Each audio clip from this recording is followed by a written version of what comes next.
day everyone, I am Emmanuel S. with my partner in crime, Dianna Grace B. Miranda. We are the students from BSP 1C and we proudly present to you some of the Filipino artists who had received Gawad Manlilikha ng Bayan in past and previous years. The National Living Treasures Award, alternative known as the Gawad sa Manlilikha ng Bayan, is conferred to a person or group of artists recognized by the government of the Philippines for their contribution to the country's intangible cultural heritage. Recipient of award, a National Living Treasures of Manlilikha ng Bayan, a Filipino citizens or group of people, citizens engaged in a traditional art uniquely Filipinos, whose distinctively skills have reached such a high level of technical and artistic excellence and have been passed on to the widely practiced by the present generations in their community with the same degree of technical and artistic competence.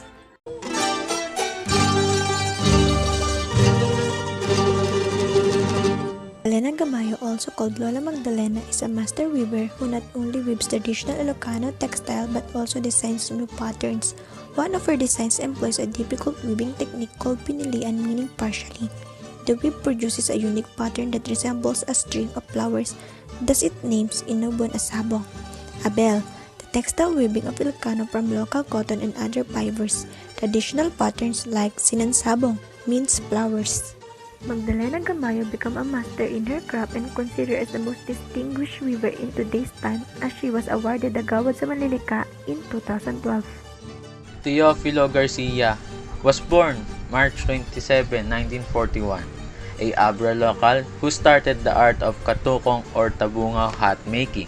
Teofilo Garcia is best known for his works with tabungaw, a unique functional all-weather headpiece made of native gourd. The native gourd, locally known as upo, is hollowed out, polished, and varnished to a bright orange sheen to make it weather resistant.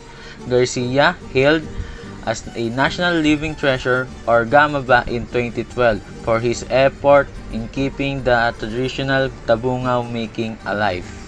Darhata Suwabi is a Filipino weaver from Parang, Sulu, known for pishabit, a traditional tausugkulot tapestry worn as a head covering by the people of Wala. Pis refer to the geometric pattern that is said to be derived from the Indic mandala. Sayabit stands for the hook and technique. Suwabi does weaving as a means of livelihood but is not sustainable for herself. It takes 3 days for the warp alone to be made. She is a recipient of the National Living Treasures Award, having given the distinction in 2004. She is recognized by the government of the Philippines for their contribution to the country's intangible cultural heritage. Uwang Ahadas was born on February 16, 1945, went near blind when he was 5 years old. With his siblings, musicians, were taught how to play yakan, traditional instrument, as children. Ahadas, a yakan of Lamitan Basilan in Mindanao, was proclaimed a national living treasure for his dexterity in playing yakan musical instruments such as kwitangan.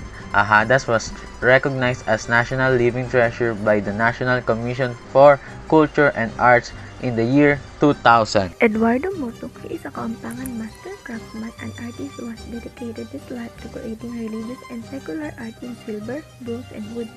His intricately detailed retablos, mirrors, altars, and carrozas are in churches and private collections. His delicate craftsmanship and attention to detail are apparent from the smallest piece of metal scrap to the 40-foot retablos he produces. His handicrafts are a staple of many antique stores and churches in Pampanga and Manila. He was conferred the Gawad sa Manlilikha ng Bayan or the National Living Treasures Award in 2005. Intaray was born on April 10, 1943 in Macagua Valley and died November 30, 2013. Known for playing multiple indigenous instruments, namely the basal or gong, Intaray was given the Gawad sa Manlilikha ng Bayan or National Living Treasures Award in 1993. Nico Caballero or Nong Pedring is one of Panay Bukidnon people from the Central Panay Mountains. He is known for his work on the documentation of the oral literature, particularly the 10 epics, those epics learned from her mother and grandmother, ang Burukay, Tikum, Kadlum, etc. He is a magnugusay in his local community, an arbiter who helps resolve disputes and conflicts in the community. He is considered as a bantugan due to his positive influence extending beyond his community, and he is good at doing anything that people tell him to do. So he's basically a jack of trades. The National Commission for Culture and the Arts recognized him as a National Living Treasure in the year 2000. Tamonon was born on December 12, 1920, grew up in Bituag, Bansalan in Davao del Sur. Filipino textile weaver who was the one of two recipients of National Living Treasure Award in 1998. She was known for her Bagobo Tagabawa textile and was known as the last Bagobo weaver.